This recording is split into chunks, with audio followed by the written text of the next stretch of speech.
عزیزای خدا حکایت میکنن یک شخصیت بسیار یعنی دوست خدا بود، انسانی بزرگی بود، به درجه عالی رسیده بود.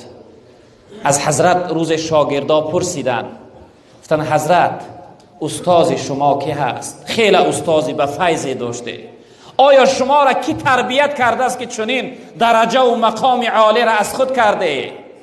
به چه خاطر استاد پرسیده می شود؟ به خاطری که استاد پرفیض بوده است، مربی خوب بوده است، تربیت کننده بهتر بوده است. تن حضرت استاد شما کی است؟ کی شما را تربیت کرده است که چنین بزرگ گردیده، چنین بزرگ گشته؟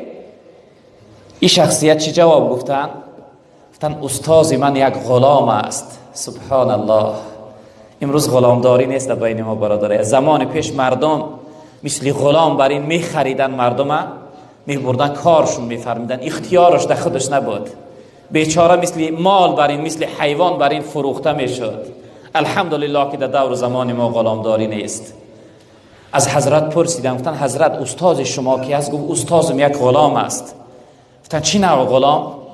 گفت من در وقتش دارنده بودم، بای بودم، بازار غلام خری رفتم در بین مردم نگاه کردم، یک غلام خیلی بلند قامت بزبله، میگه نگاه کردم گفتم هر جا کرده بزبله هست، بلند قامت است، این بسیار کارگر است. در اصل انسانی میده جنس در کارم قبول نمیکنه، میگن ستیل برداشته نمیتونه، رسوارد میگن چی میگن برداشته نمیتونه. میگه قبول کردم، گفتم اینا من میگیرم. نزدش رفتم، گفتم ای غلام من تو را خریداری میکنم، من تو را میخرم، آیا نام تو چی هست؟ چی نام داری؟ میگه غلام گشت به سوی من گفت که هر چیزی که بگویی، هر چیزی بگویی نامم همون است. میگه گفتم ای غلام من تو را میخرم، خوراکی تو چی هست؟ تو چی میخوری؟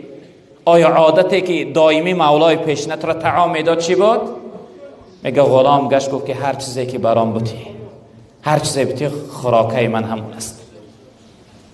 بعد از اون گفت سیوم بار با پرسیدم، تو ای غلام من تو را میخرم، خواهش تو چی است؟ گفت هر چیزی که تو بخواهی. گفت هر وقت هر سوال از غلام میپرسیدم، غلام وابسته به خودم میکرد، میگو هر چیزی که بودی خوراکم همون است، هر چیزی بگوی نامم همون است، هر چیزی که تو بخواهی خواهشم همون است. بعد از اون میگه وقتی سوال ها ما تیار کردم، غلام یک آهی سر کشید، گفت غلام چی و خواهشش چی؟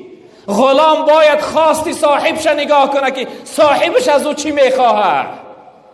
میگه این سخنی غلام من در فکری خودم گرفتم و تفکر کردم، فکر کردم غلام چی و خواهشش چی.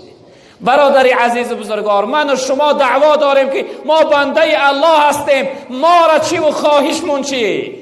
ما باید خواستی او را نگاه کنیم که او از ما چی میخواه. الله رب العالمین از ما چی میخواه؟ باید خواستی الله به جا بیاریم، نه اینکه خواستی یعنی شیطان و خواهش نفس و خواهش دیگر. ما بنده الله هستیم، باید ما بنده خوب باشیم، بندگی خدا را به خوبی به جا بیاریم.